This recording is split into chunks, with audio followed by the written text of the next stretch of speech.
What is up guys, it's Tom here and welcome to a transfer news video, and this time we won't cover Liverpool but we will cover a lot of other Premier League clubs and also the biggest clubs in the Europe. So let me know first of all, what do you think about Alexander Lacazette signing for Arsenal in a club record £53 million deal which could rise up to £60 million. This is a huge record-shattering move for Arsenal. So just after Liverpool breaking their own transfer record with Mohamed Salah, Arsenal break their own transfer record. And I have to say, I'm a little bit jealous, I'm not gonna lie. Lacazette is a really outstanding striker. Just to throw in a statistic for you guys, he's among the top scorers in a major league since 2014-15.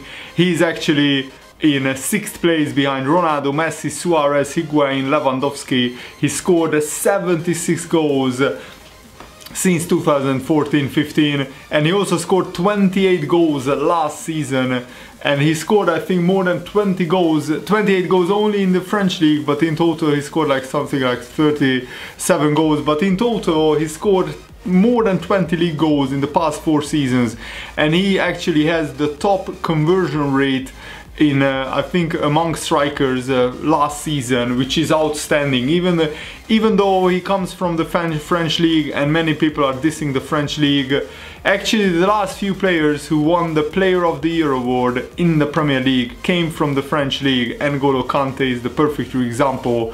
So he just completed the medical, and he just, as I started recording this video, Arsenal just announced that they signed Alexander Lacazette, and I think that's a big statement for Arsenal, even though they don't qualify for Champions League, and even though Lacazette himself said that he will only sign for a Champions League club.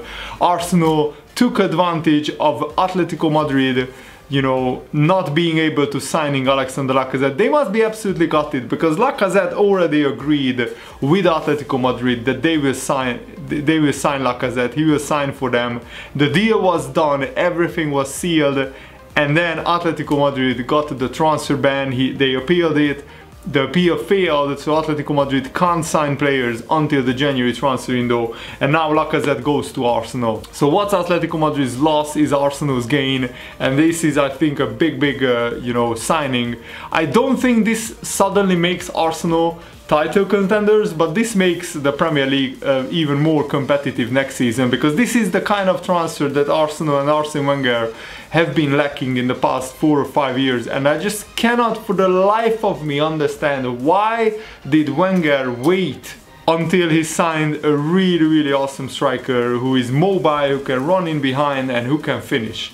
Because with a striker like Lacazette, there is no way Arsenal would have gone out of the Champions League in the last 5 seasons in a row. There is no way that Arsenal would have finished outside of the top 4 with Lacazette. But I think their main problem is still defense, and they conceded a lot of goals, and also in the big games Arsenal just can't seem to perform. So there is still a lot of work to be done, but it's very early in the transfer window, so this could be just the first of many signings for Arsenal. I think the key for them is whether they will keep hold of Alexis Sanchez, because Sanchez is just their best player. He's a world class, and if Sanchez leaves, then Arsenal will be back to square one basically. So it looks like that Arsene Wenger has tracked Lacazette for some time. There are talks of him scouting Lacazette since he was 16 years old, which was 10 years ago,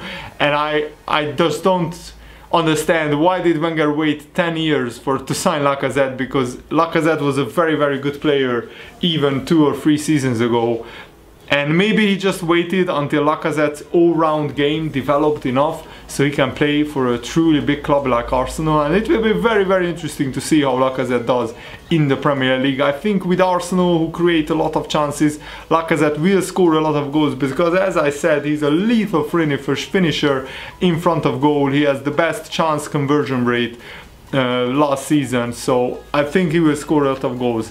The big question is, you know, will Arsenal be able to strengthen the midfield and the defense? They already signed Kolasinac as well, who is a very good left back, and I wanted Liverpool to sign him as well, so So two players who signed for Arsenal who I would have loved to see at Liverpool, I'm not gonna lie. So hats off to Arsene Wenger. Even without Champions League football, Arsenal of course can pay the big wages and they can attract these kind of players. The big question is, will Arsenal make another like really big signing?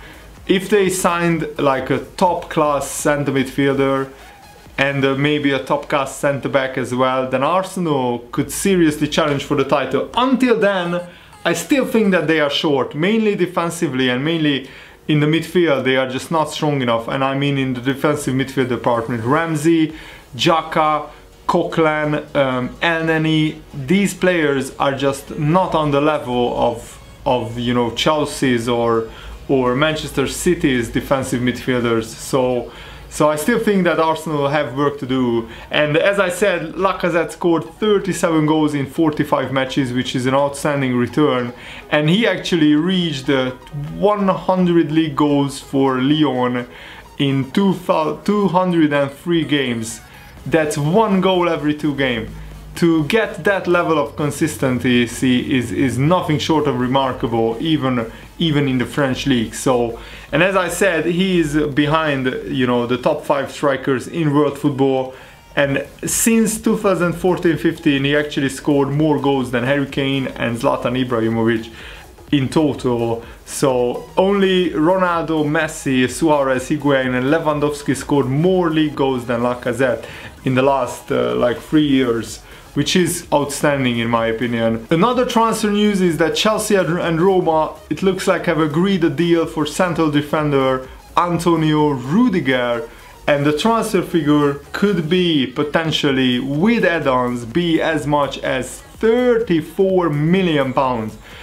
The transfer window is absolutely bonkers. To pay that for a centre back is nothing short of it's just outrageous. But of course, you know, that's the going rate, and there are even crazier numbers quoted for Van Dijk, about 70 million. He's 24 years old. He moved to Roma from Stuttgart permanently last summer. He was on loan at Roma for 2 seasons and he has been pretty good, but he's not really world class. But with Antonio Conte's free at the back system, I think Rudiger could excel, because he will have protection in Cahill and David Luiz either side of Rudiger. He will have competition, and John Terry went to Aston Villa, Nathan Ake went to Bournemouth, so Chelsea wanted another centre back in, and it looks like it will be Rudiger, and it will be very interesting to see how he adapts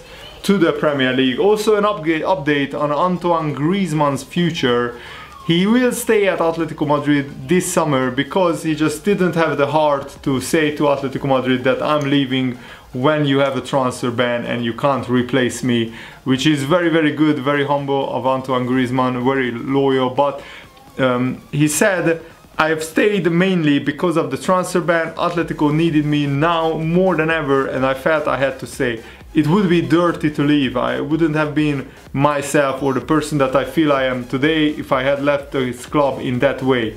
I spoke to Simeone about the situation of our options and how he wanted me to stay to work out what we could do. Then we finalized a new contract, but he's saying that he most likely won't fulfill his contract. So his contract gets another like 3 or 4 years at Atletico Madrid, and I think next summer he will be off. If Atletico Madrid didn't get the transfer ban, they would have signed Lacazette, and then Griezmann, I think, would have signed for Manchester United, which is good news for the rivals of Manchester United, but it's bad news for Man United fans. But of course next summer they could still get Griezmann, because I think Mourinho is a big fan of him. It looks like that Wayne Rooney will finalize his permanent transfer to Everton by the end of this week, and that just blows my mind, the figures that they are quoting, that Rooney was on 300k per week wages at Man United, which he nowhere near deserves that. He doesn't even deserve 150k in my opinion, with about his contribution, taking into account his contribution. But to get 250k at Everton, that's what they are quoting. Everton's highest earner is Lukaku at 90k. So for Rooney to get more than double than Everton's best player, and Rooney won't be even Everton's best player, he will probably only just get into the top 5 in my opinion. That's how far Rooney has fallen in terms of his quality. And of course you get a lot of shirt sales and a lot of influence, a lot of experience in the dressing room to guide the young players, but that's not worth 250,000 per week. And he could be a free transfer. That's 30 million pounds per year. And if he signs a 2-year contract, that's 26 million pounds for 2 years just to pay Rooney's wages. Wow, that's just mind-blowing to me. Also, Tottenham are monitoring Ross Barkley's future at Everton, but they are put off by the 50 million pound price tag. So I don't think that Tottenham want to pay 50 million for Barkley, and I don't think he's worth that much. So this is going to be very interesting how Tottenham try to strengthen, because Tottenham have been very quiet in the transfer window. They didn't sign anybody yet, anybody of note. So I think they need to strengthen their team if they want to keep up with the top sides.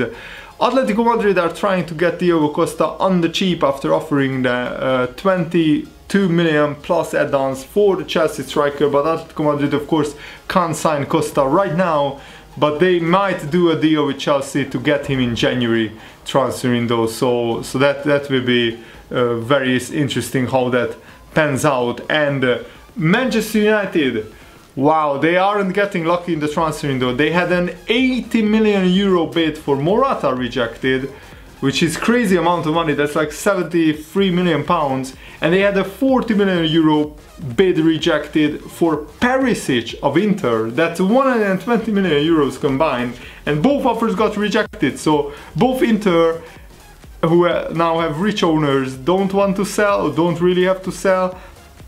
And also Real Madrid, of course, one of the richest clubs in the world, they can deny any transfer offer for any of their players if they want. So it will be very interesting how that pans out. But that wraps up today's transfer news update video. I'm working on a career mode video which will be out probably tomorrow morning. So thanks for watching, guys. See you later. Hope you enjoyed this. Goodbye.